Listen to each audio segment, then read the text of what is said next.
Hello friends, my self Nadeem, team chemistry. आज हम लोग स्टार्ट करने जा रहे हैं रिडक्शन ऑफ नाइट्रोबेंजीन।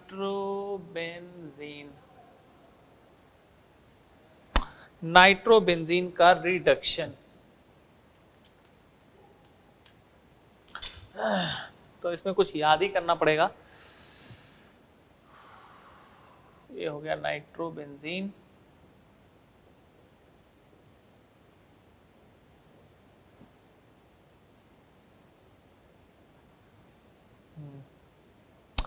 SnHCl और FeHCl ये क्या बनाता है? एनिलीन बना देता है। और ये बेटर है, बेटर।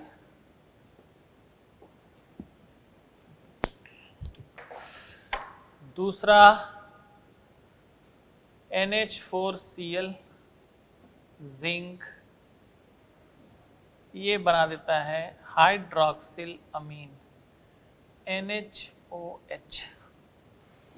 इसके बाद है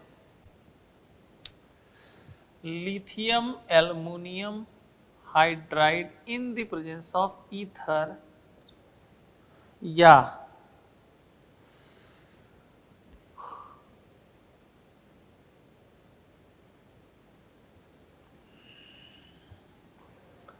और क्या डाल सकते हैं इसमें? पहले तो इसको लिख देता हूं। एजोबेंजीन बनाता है, azobenzene.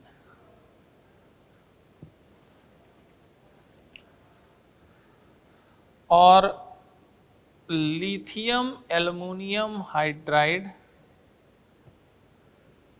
in the presence of AlCl3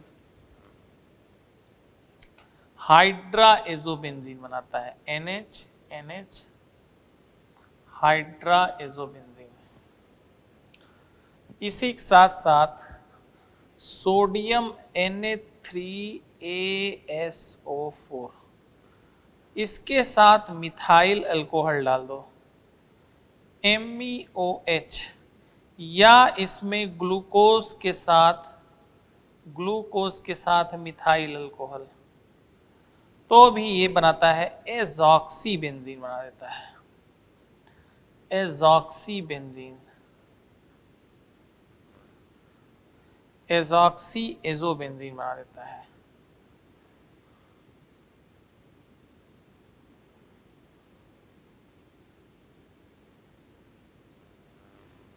ये हो गया।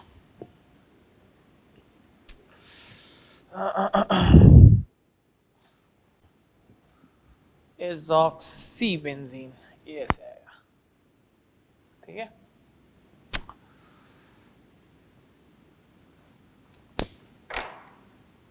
इसमें डाल दो, या इसमें आप डाल सकते हो जिंक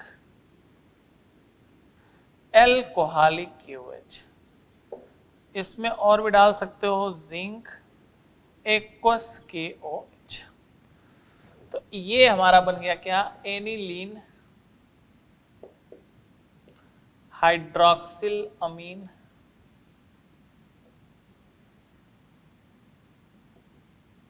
एजोबेंजीन हाइड्रा एजोबेंजीन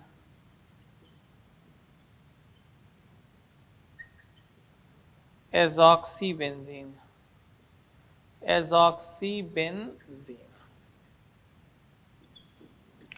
याद करना है इसको जोर शोर से एकदम। अच्छा,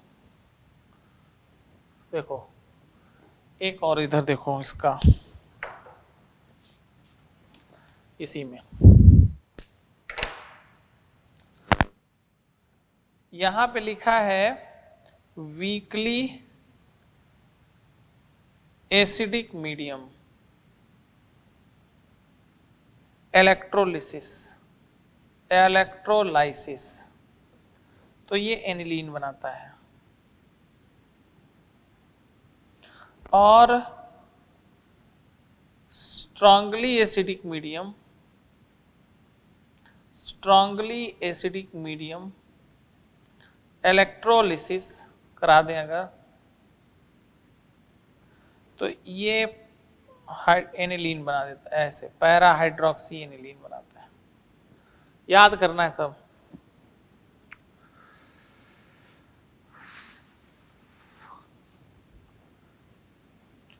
एक होता है जैसे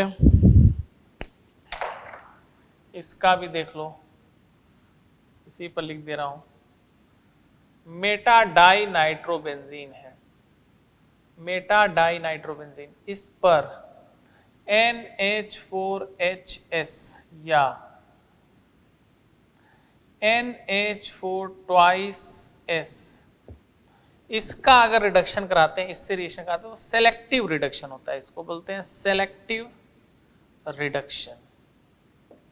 तो एक NO2 की जगह NH2 आ जाता है, एक NO2 की जगह क्या आ जाएगा, NH2। याद कर लेना है इसको बहुत अच्छे तरीके से, ठीक है, चार्ट को, क्योंकि इनमें से जो बनाया है नाइट्रोबेंजीन का रिडक्शन में, एक आध क्वेश्चन तो इसमें से आ ही जाता है।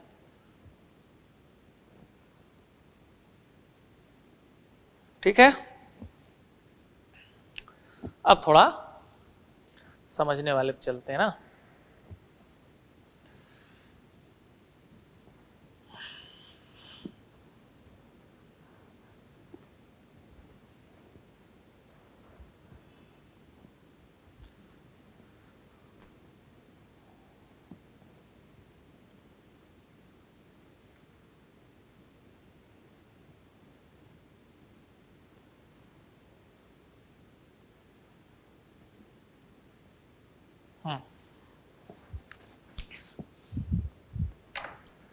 जैसे है रिएक्शन ऑफ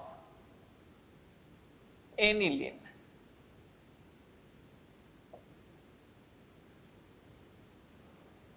तो आप जानते हो कि एनिलीन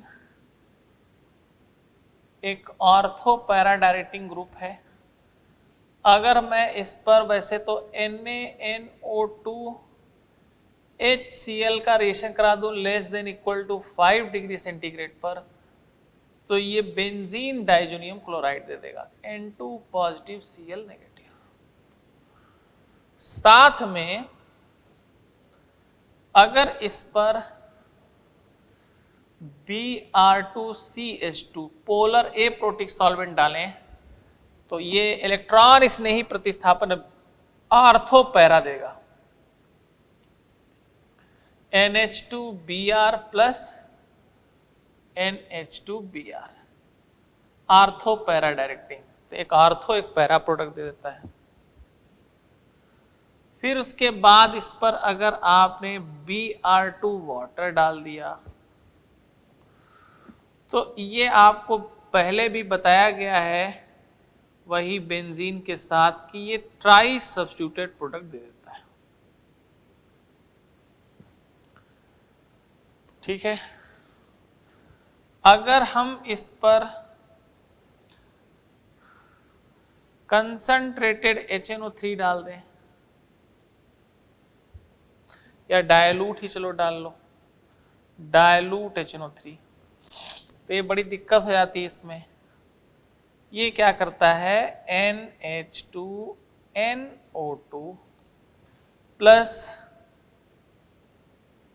NH2NO2 ये देता है।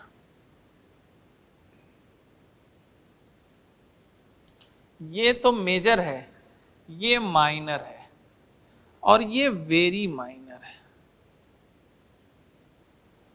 ये हो गया। उसी तरह से इस पर CH3Cl AlCl3 का अगर रिएक्शन कराएं तो ये सॉल्ट बना देता है, फ्रिडल क्राफ्ट रिएक्शन नहीं देता, CH2 पॉजिटिव AlCl3 नेगेटिव।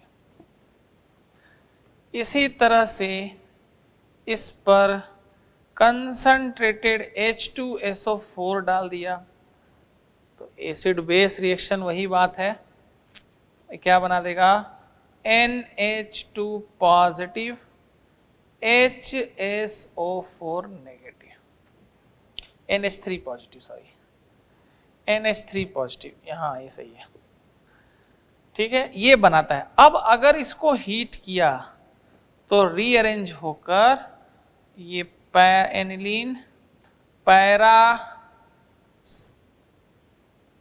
ये हो जाता है SO3H, ये देता है आपका।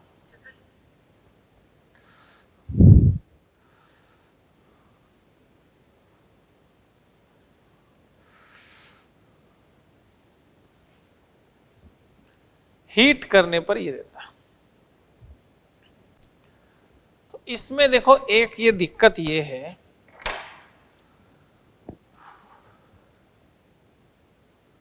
और देख लो, अगर हम इस पर FeCl3Br2 डाल देते हैं तो भी Lewis acid Lewis base reaction हो जाएगा, NH2 पॉजिटिव FeCl3 नेगेटिव।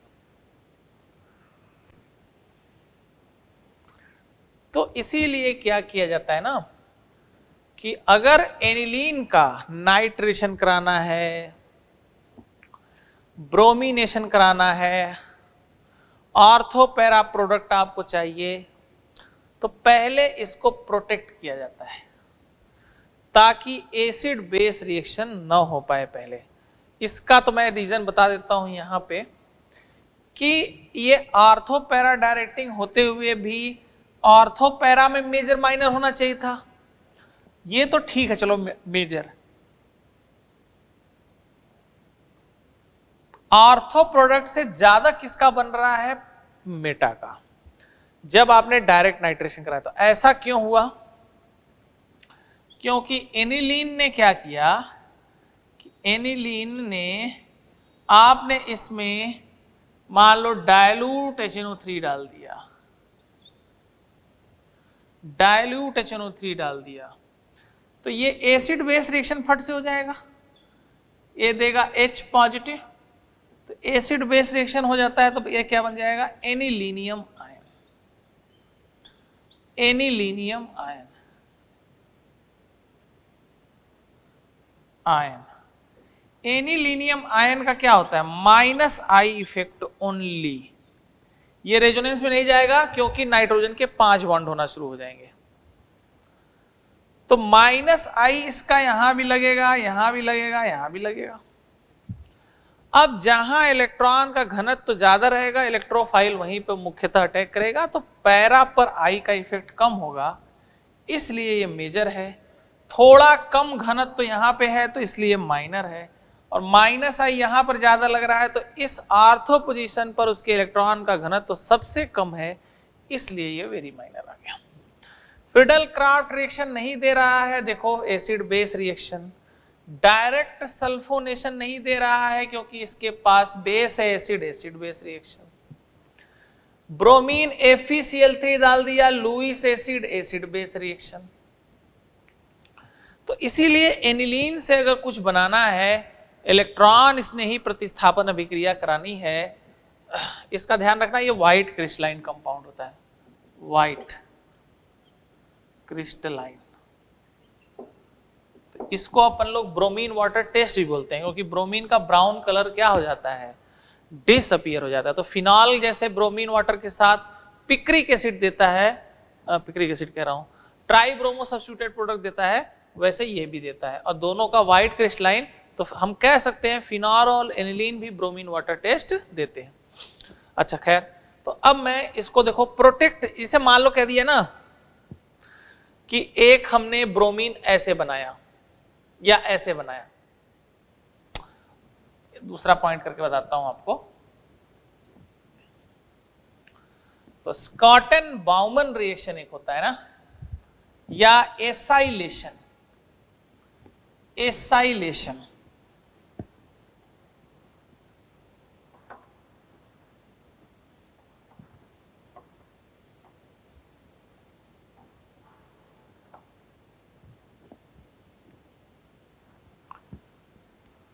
देखो, एसाइलेशन ऑफ एनिलीन, एसाइलीकरण, एसाइलेशन, एसाइलीकरण ऑफ एनिलीन। तो ये पता है, जैसे अगर एनिलीन पर एस्टिक एनहाइड्राइड CH3CO2O या CH3COCl पिरिडीन, तो इसका एसाइलेशन हो जाता है, स्कॉटन Bowman reaction, NHC double bond OCH3 एसीटर्नलाइड बन जाता है। क्या बनता है? इसको क्या बोलते हैं? एसीटर्नलाइड। अब जो इसका लोन पेयर था, जो मान लो इधर ही रेजोनेंस में वैसे तो था, तब भी एसिड बेस रिएक्शन हो जाता था। अब तो और भी, अब उसकी उपस्थिति कम हो गई। देखो, इधर भी जा सकता है और इधर भी जा सकता है। तो एसाइलीकरण करके हमने नाइट्रोजन के जो क्षारीय व्यवहार था, जो बेसिक बिहेवियर था, उसको कम कर दिया। आपको याद होगा, वैसे भी ये अमाइड है, अमाइड का बेसिक बिहेवियर एनिलीन या एल्काइल अमीन से क्या होता है? कम होता है। तो प्रोटेक्ट किया है हमने, इसको प्रोटेक्ट कर दिया एनिलीन के लोन पेयर को एसिड के अटैक से। क्यों पहले एसिड अटैक कर रहा था? क्योंकि पहले ज्यादा लोन पेयर अवेलेबल था, तो फट से हो जा रहा था। अब हमने इसका एसाइलीकरण किया, तो अब इसका डीलोकलाइजेशन बढ़ गया, और डीलोकलाइजेशन बढ़ गया तो उसकी जो उपस्थिति थी नाइट्रोजन पे लोन पेयर की, वो बहुत ही कम हो गई। तो अब H का उतना अटैक नहीं हो पाएगा, प्रोटेक्ट कर दिया एसाइलेशन करके। अब इस पर हमने डाल दिया, मान लो FeCl3Br2, तो ये नो डाउट कि अभी इसका प्लस R ही इफेक्ट लग रहा है, तो ये ऑर्थो पैरा डायरेक्टिंग हो गया हमारा। NHC double bond O MEBr plus NHC double bond O MEBr, ये बन गया। अब इसको हाइड्रोलाइज कर दिया हमने H3O पॉजिटिव डाल के, तो ये हाइड्रोलाइज हो रहा है भाई। तो वापस से ये क्या आ गया? Ortho para bromo aniline, ortho para bromo aniline. और आपको याद है कि ये मेजर होता है, क्योंकि यहां स्टेरिक हिंड्रेंस है, तो ज्यादातर यहां पे अटैक होगा। तो अगर आपको एक तो डायरेक्ट ब्रोमिनेशन करके ऑर्थोपैरा बना रहे हो एनिलीन का, और एक पहले उसको प्रोटेक्ट किया फिर ऐसे, ये पाथ, तो ये बेस्ट मेथड है, बेस्ट गुड मेथड है ऑर्थोपैरा ब्रोमोएनिलीन बनाने का डायरेक्ट से। क्यों? क्योंकि पहले नहीं डायरेक्ट करोगे, डायरेक्ट ये डाल दिया तो पहले ही Lewis acid Lewis base reaction हो जाएगा, थोड़ा गड़बड़ हो जाएगा ना। तो इसको बोलते हैं प्रोटेक्शन ऑफ ग्रुप या प्रोटेक्शन ऑफ एनिलीन। ठीक है, चलो इसी में प्रोटेक्शन वाले कंसेप्ट से ही है वैसे तो।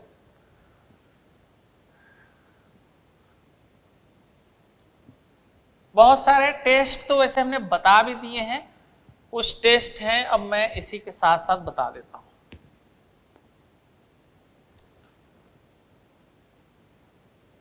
जैसे हिंसबर्ग टेस्ट, टेस्ट में लिख देते हैं यहां पे हिंसबर्ग टेस्ट।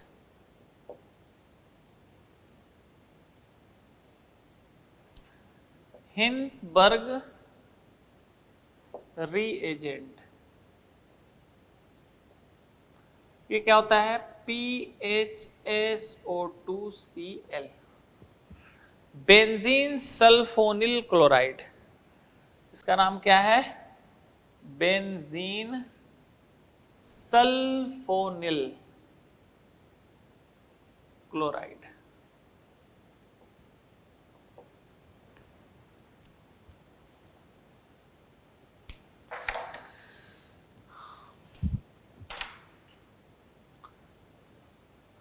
इसमें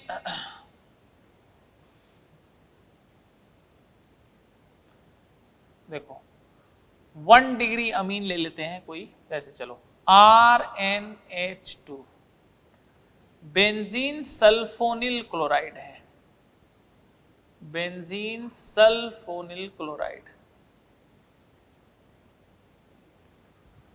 देखो भाई, ये गया इधर, ये लोन पेयर, ये अटैक हो गया, तो ये बन गया अपना Rn।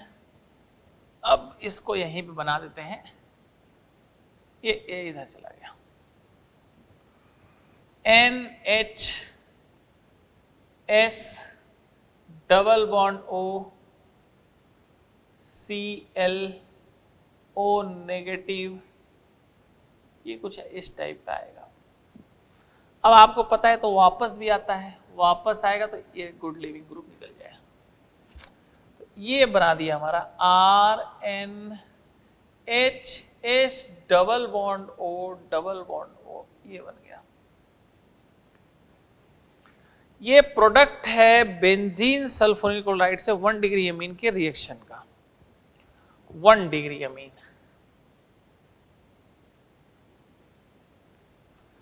अब 2 डिग्री कराते हैं, 2 डिग्री अमीन R2NH, इसको ऐसे कर देता हूं H को, वही बेंजीन सल्फोनिल क्लोराइड,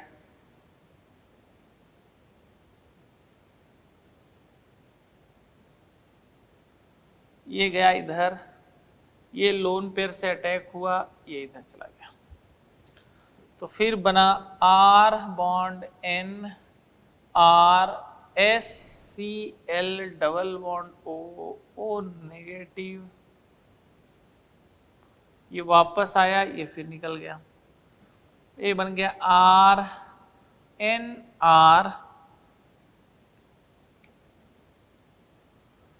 ये बन गया 2 डिग्री अमीन का ये प्रोडक्ट है। और 3 degree amine R3N lone pair है, S double bond O Cl,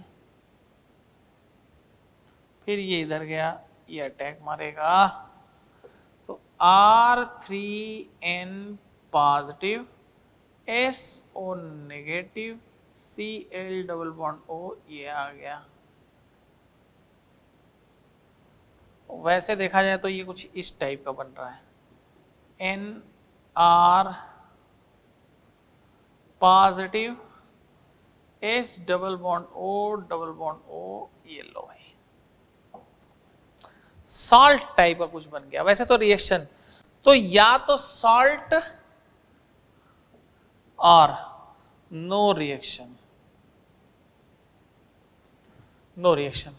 देखो भाई, हिंसबर्ग जो रिएजेंट है उससे 1 डिग्री अमीन तो रिएक्ट कर गया, न्यूट्रल कंपाउंड बना दिया, 2 डिग्री रिएक्ट किया न्यूट्रल कंपाउंड में, 3 डिग्री तो रिएक्ट नहीं करेगा, नो रिएक्शन, क्योंकि ये इस फॉर्म में रहना पसंद नहीं करेगा। ठीक है, अब तो 3 डिग्री से मान लो रिएक्शन नहीं हो रहा है तो 3 डिग्री तो अलग हो ही गया। अब 1 डिग्री से भी रिएक्ट किया, 2 डिग्री से भी। अब उसके बाद क्या करते हैं, इसमें एक्वस NaOH डालते हैं, एक्वस NaOH। तो देखो इसके पास एक एसिडिक हाइड्रोजन प्रेजेंट है, एसिडिक H, तो एसिड बेस रिएक्शन हो जाएगा, मतलब सोल्यूबल हो जाएगा। रिएक्शन होने का मतलब क्या है, सोल्यूबल, सोल्यूबल। और इसमें वो नहीं है तो ये क्या होगा, इनसॉल्यूबल। इसमें वो एसिडिक हाइड्रोजन नहीं है, तो अलग अलग हो गया। तो देखो भाई, हिंसबर्ग जो रिएजेंट है उससे 1 डिग्री अमीन रिएक्ट करता है, 2 डिग्री अमीन रिएक्ट करता है, 3 डिग्री नहीं करता। 1 डिग्री 2 डिग्री अमीन का जो प्रोडक्ट है, 1 डिग्री अमीन का जो प्रोडक्ट है वो NaOH में सोल्यूबल है, बिकॉज क्योंकि उसके पास एसिडिक हाइड्रोजन है, तो एक एसिड बेस रिएक्शन हो जाएगा। जबकि 2 डिग्री अमीन का जो प्रोडक्ट होता है वो सोल्यूबल नहीं है, क्योंकि उसके पास एसिडिक H नहीं है। ठीक है, ये हो गई बात एक हमारी। तो अब हम इसी टेस्ट की श्रृंखला को आगे बढ़ाते हुए, रिएक्शन तो करीब जितना था अपने एनसीईआरटी में सिलेबस में वो सारे बता दिए।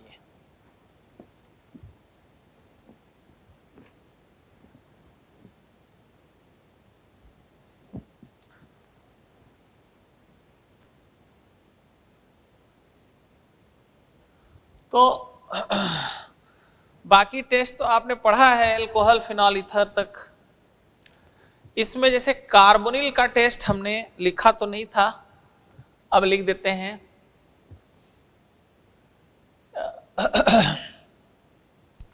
Tollens test, Tollens test. तो रीएजेंट क्या होता है इसमें? रीएजेंट अमोनिकल AgNO3 अमोनिकल है, या इसको अपन बोल सकते हैं AgNH3 ट्वाइस प्लस 1। यह माइल्ड ऑक्सीडाइजिंग एजेंट है, ऑक्सीडाइजिंग एजेंट।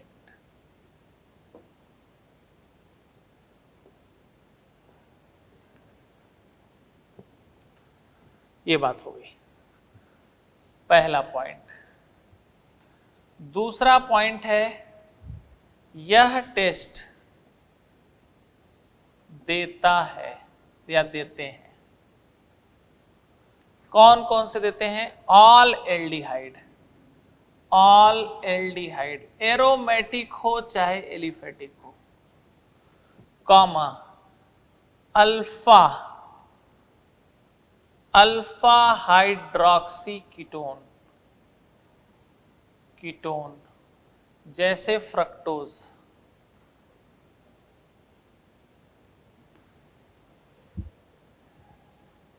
ठीक है, कॉमा HCOOH, ये इंपॉर्टेंट है, ठीक है, हेमी एसिटल, और इसमें ये टाइप का ग्रुप हो NHOH टाइप का,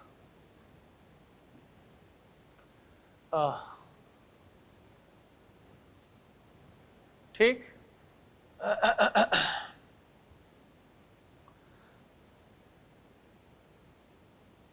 ये सारे एटसेट्रा कर देता हूं यहां पे, ये टेस्ट देते हैं।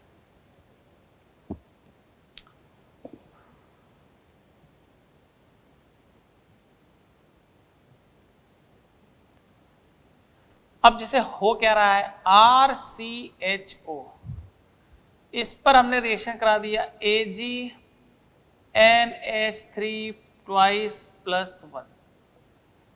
तो ये देखो Ag इसमें +1 में है, जब इसको ऑक्सीडाइज करेगा तो खुद क्या हो जाएगा? रिड्यूस। तो ये सिल्वर मिरर बन जाता है। क्या बनता है? Silver mirror. और इसका माइल्ड ऑक्सीडेशन साल्ट के फॉर्म में रहता है। ये हो गया हमारा। तो ये था टेस्ट किसका? टॉलेंट टेस्ट हो गया। याद करना है किसको किसका देता है।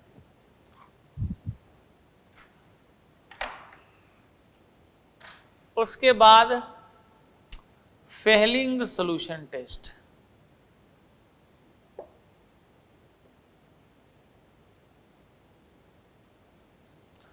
फेलिंग सॉल्यूशन टेस्ट, ठीक है। तो इसमें आप जानते हो कि फेलिंग सॉल्यूशन ए होता है, Fehling solution. Fehling solution test में आप जानते हो कि रीएजेंट, पहले तो रीएजेंट, रीएजेंट क्या होता है? Aqueous copper sulphate plus sodium potassium tartrate. Sodium potassium tartrate क्या होता है? Tartaric acid. OH मान लो यहाँ पे OH है, COONA और COOK हो गया, tartaric acid, sodium potassium tartrate. अब इसको फेलिंग सोल्यूशन A बोलते हैं, ये है हमारा फेलिंग सोल्यूशन B। जब ये रिएक्ट करता है तो ये बनाता है CuO, ठीक है, ये रिएक्ट करता है। अब इसमें ये कौन, पहला पार्ट हो गया। दूसरा इसमें पार्ट होगा, यह टेस्ट, यहां पर एक चीज यार, ये ऑक्साइम है ना, ऑक्साइम, यह टेस्ट देते हैं, क्या देते हैं?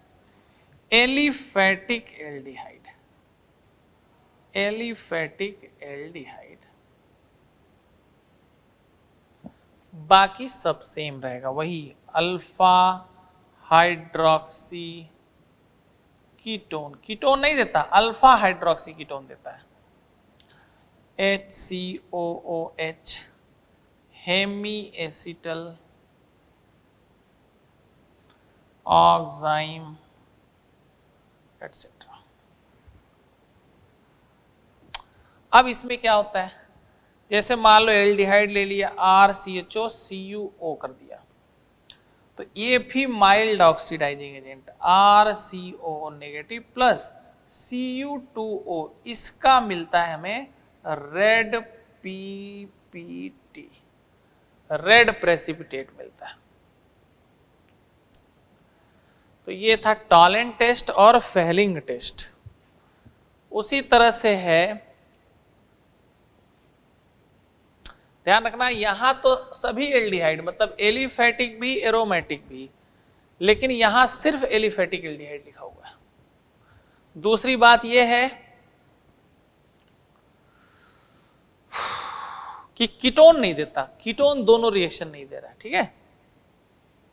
कौन से कीटोन देते हैं? अल्फा हाइड्रोक्सी कीटोन, जैसे फ्रक्टोज है वो देता है, बाकी नहीं देते। नेक्स्ट,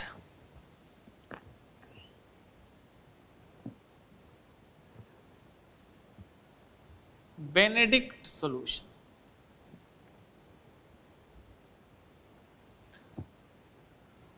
नेक्स्ट है हमारा बेनेडिक्ट सॉल्यूशन टेस्ट। तो वही बात है, पहला रीएजेंट, रीएजेंट क्या होता है? Aqueous CuSO4 plus sodium potassium citrate डाल देते हैं इसमें। अच्छा, जो सोडियम पोटेशियम टार्ट्रेट था इससे पहले, सोडियम पोटेशियम टार्ट्रेट को रोशेली सॉल्ट भी बोलते हैं, क्या था यार, रोचेली सॉल्ट। जो सोडियम पोटेशियम टार्ट्रेट था उसको रोचेली सॉल्ट भी बोला जाता है। खैर, इसको हटाओ। अब वही बात है, ये भी उसी तरह से जब रिएक्ट करेंगे तो बनाएंगे CuO, ये एक्टिव स्पीशीज है। दूसरा, रिएक्शन या test given by, test given by, कौन कौन ये टेस्ट देता है? तो आगे मैं लिख देता हूं, सेम एज फेलिंग सॉल्यूशन। जो फेलिंग सॉल्यूशन टेस्ट देते हैं वही बेनेडिक्ट सॉल्यूशन भी देते हैं, फर्क सिर्फ इसका है। उसमें सोडियम पोटेशियम टार्ट्रेट लेते हैं, इसमें सोडियम पोटेशियम साइट्रेट ले लेते हैं, बाकी कोई दिक्कत नहीं है। अब इसके अलावा मुझे लगता है कि मैंने सारे करा दिए थे, जैसे मैं आपको लिख दे रहा हूं, जैसे हैलोफॉर्म टेस्ट या हैलोफॉर्म, आइडोफॉर्म लिख दे रहा हूं यहां पे, आइडोफॉर्म मैकेनिज्म के साथ टेस्ट हो चुका है बढ़िया से ना। 2,4-DNP टेस्ट ये भी हो चुका है। सोडियम बाईसल्फाइड टेस्ट ये भी हो चुका है। ये सभी कार्बोनिल के बता रहा हूं ना, तो ये हो ही चुका है, ये हो चुका, ये हो चुका। टॉलेंस बेनेडिक्ट फेलिंग नहीं बताया था, वो बता दिया हमने आपको। कोई और test?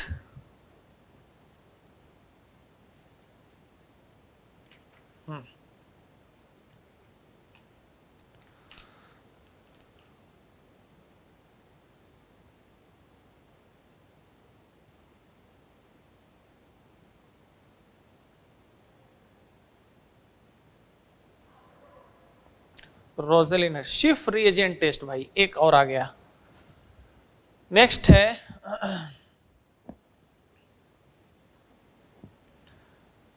Schiff reagent test. Schiff base एक तो बताया था, एक शिफ रिएजेंट है, इसको बोलते हैं Rosalind hydrochloride, रोजेलिन hydrochloride.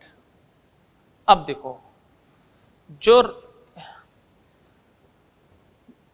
Test given by aldehyde, given by aldehyde ये टेस्ट देते हैं।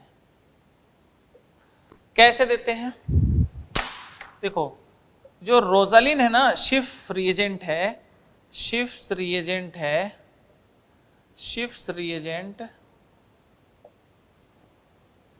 इस पर जब SO2 डालते हैं तो ये कलरलेस होता है। क्या हो जाता है? कलरलेस। बट अगर इसमें वापस से एल्डिहाइड डाल दे, एल्डिहाइड इसमें डाल दे, तो पिंक कलर हो जाता है, पिंक कलर। तो ये टेस्ट हो गया हमारा शिफ रिएजेंट टेस्ट। चलो, ये हो गया हमारा कार्बोनिल के सारे टेस्ट हमने बता दिए जो पूछे जाते हैं। अब आते हैं कार्बोक्सिलिक एसिड का, रह गया था।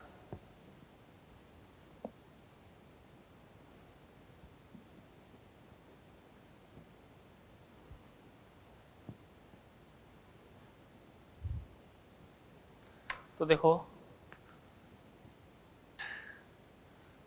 एक कर देता हूं, NaHSO3 और NaHCO3 टेस्ट।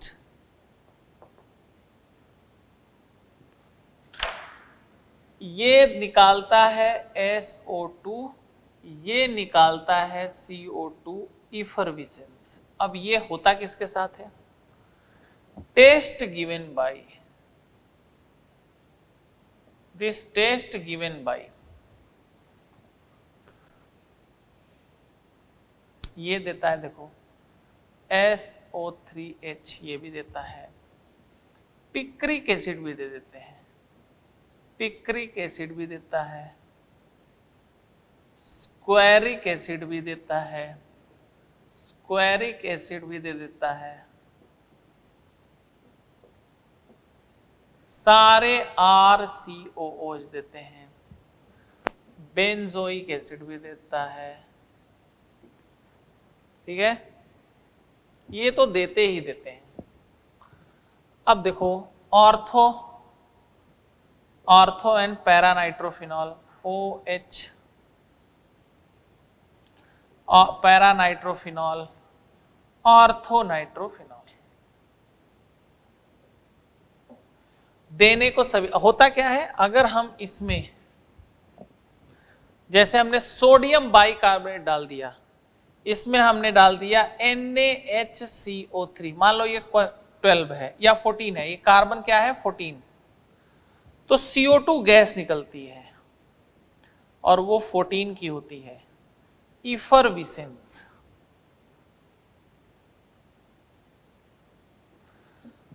अगर ये कंपाउंड है तो इसमें अगर सोडियम बाइकार्बोनेट डाल दिया तो वो बुलबुले के साथ CO2 निकलती है, बुलबुले के साथ। एंड CO2 जो होता है वो आता कहां से है, सोडियम बाइकार्बोनेट से आता है। जैसे SO2 कहां से आता है, सोडियम बाइसल्फाइड से आता है। ये पूछा हुआ सवाल है इसलिए फोकस करना है इस पर। तो ये देते हैं। अच्छा, एक क्वेश्चन इसमें है, कह दिया कि कौन NaHCO3 टेस्ट नहीं देता। अब ऑप्शन में A है, B है, C है, D है। ऑप्शन में A B C D। अब एक टिक करना, तो सबसे कम एसिडिक इनमें ये है तो यही नहीं देगा।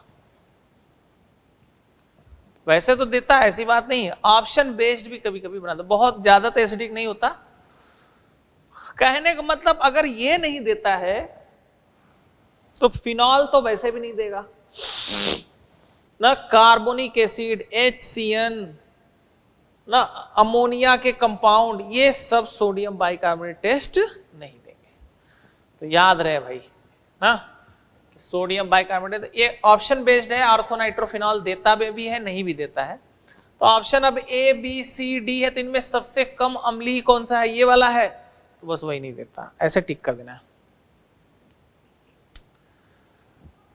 तो ये हो गया हमारा कार्बोक्सिलिक एसिड का टेस्ट। साथ साथ और भी बता दिया आपको ना, मतलब sodium carbonate, sodium bicarbonate, sodium bicarbonate और सोडियम बाइसल्फाइड टेस्ट हो गया।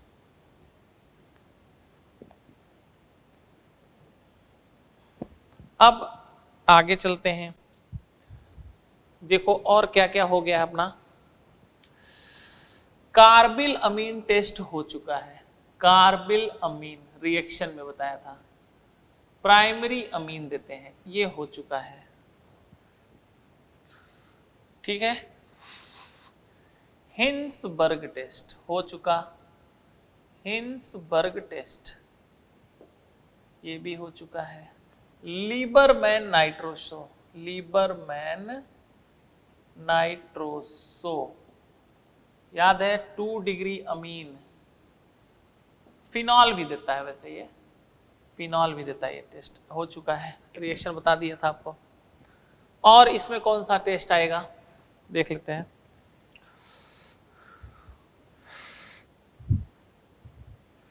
लीबरमैन नाइट्रोसो भी बता दिया है आपको, है?